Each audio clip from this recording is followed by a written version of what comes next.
ഇന്ത്യയുടെ അഭിമാനം ഇക്കാലവും ഉയർത്തിപ്പിടിച്ചിട്ടുള്ള തീവ്രമായ രാജ്യസ്നേഹികളാൽ നിയന്ത്രിക്കപ്പെടുന്ന കമ്പനികളാണ് ടാറ്റ ഗ്രൂപ്പ്. രത്തൻ ടാറ്റ അടക്കമുള്ള രാജ്യസ്നേഹികളാണ് അന്നും ഇന്നും എന്നും.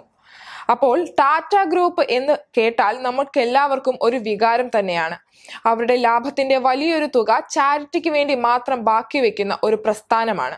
ആ ഗ്രൂപ്പ് ഇന്ത്യയുടെ അഭിമാനം ഉയർത്തുന്നതിൽ ഒരു പ്രധാന പങ്കു വഹിക്കുന്നുണ്ട്. അവരിതാ ഇപ്പോൾ നമ്മുടെ ലക്ഷദ്വീപിനെ ലക്ഷ്യമിടുകയാണ്. ലക്ഷദ്വീപിന്റെ വിനോദസഞ്ചാര സാധ്യതകൾക്ക് ഊർജം പകരുവാൻ പ്ലാൻ 2026 ടാറ്റ ഗ്രൂപ്പ് എത്തിയിരിക്കുന്നു എന്നതാണ് ഏറ്റവും പുതിയ റിപ്പോർട്ട്. രാജ്യത്തെ തന്നെ ഏറ്റവും പാരമ്പര്യമുള്ള ബിസിനസ് സ്ഥാപനം ഇപ്പോൾ ഇതാ ലക്ഷദ്വീപിന്റെ മണ്ണിൽ. ലക്ഷദ്വീപിന്റെ പുനരുജ്ജീവനത്തിനുള്ള പദ്ധതി തയ്യാറാക്കുന്ന ഇതിൽ പരം സന്തോഷം എന്താണുള്ളത്?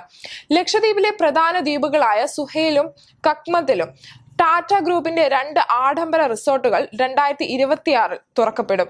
2023 ജനുവരിയിലാണ് ടാറ്റ ഗ്രൂപ്പിന്റെ അനുബന്ധ സ്ഥാപനമായ ഇന്ത്യൻ ഹോട്ടൽസ് കമ്പനി ലക്ഷദ്വീപിൽ 2 താജ് ബ്രാൻഡ് റിസോർട്ടുകൾ പ്രഖ്യാപിച്ചത്. ഇപ്പോൾ ഏറെക്കുറെ വ്യക്തമായി എന്തുകൊണ്ടാണ് മാൽദ്വീപ് പ്രകോപിതമാകുന്നത്.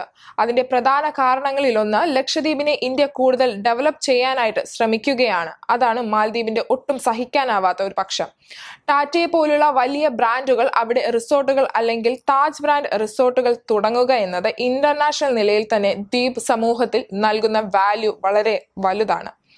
അതുകൊണ്ട് തന്നെ അത്രയും വലിയ ബ്രാൻഡിലെ കമ്പനികൾ ലക്ഷദ്വീപിൽ ഉയരുമ്പോൾ തീർച്ചയായും മാൽദ്വീപ്സിന് ഹാലിളകുക തന്നെ ചെയ്യും.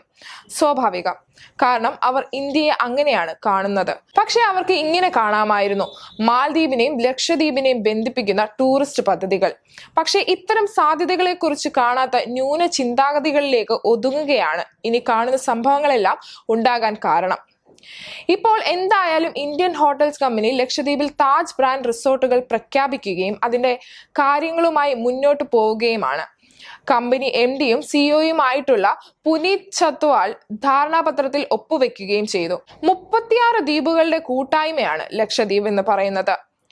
ബംഗാരം, അഗത്തി, കത്മാത്ത്, മിനിക്കോയ്, കവരത്തി, സുഹൈലി തുടങ്ങി നിരവധി മനോഹരമായ ദ്വീപുകളാണ് ലക്ഷദ്വീപിന്റെ പ്രധാന അട്രാക്ഷൻ എന്ന് പറയുന്നത്.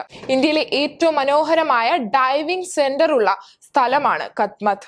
സുഹൈലിലെ ബീച്ചിൽ നിർമ്മിക്കുന്ന റിസോർട്ടുകളിൽ 60 വില്ലകളും 50 വാട്ടർ വില്ലകളും ഉൾപ്പെടെ 110 മുറികൾ ഉണ്ടാകും എന്നാണ് ടാറ്റയുടെ ഇന്ത്യൻ ഹോട്ടൽസ് ഗ്രൂപ്പ് അറിയിച്ചത്.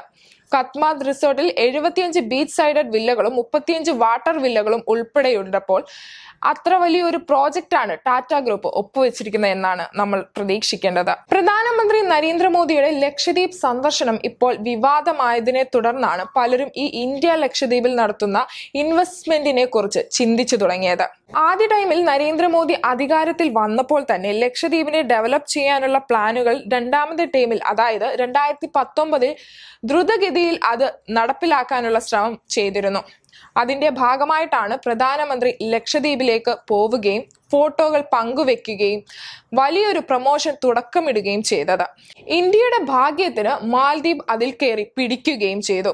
ഇന്ത്യക്കാർക്ക് അത് തീരെ പിടിക്കാതെ വന്നു. അങ്ങനെ രാജ്യാന്തര തലത്തിൽ തന്നെ ലക്ഷദ്വീപിന് വലിയൊരു പ്രൊമോഷനും കിട്ടി. അങ്ങനെ ഇനി കൂടുതൽ ഇൻവെസ്റ്റ്മെന്റ് വരാൻ പോവുകയാണ്. ഇത് ഇന്ത്യയുടെ വലിയൊരു ഭാഗ്യമാണ്.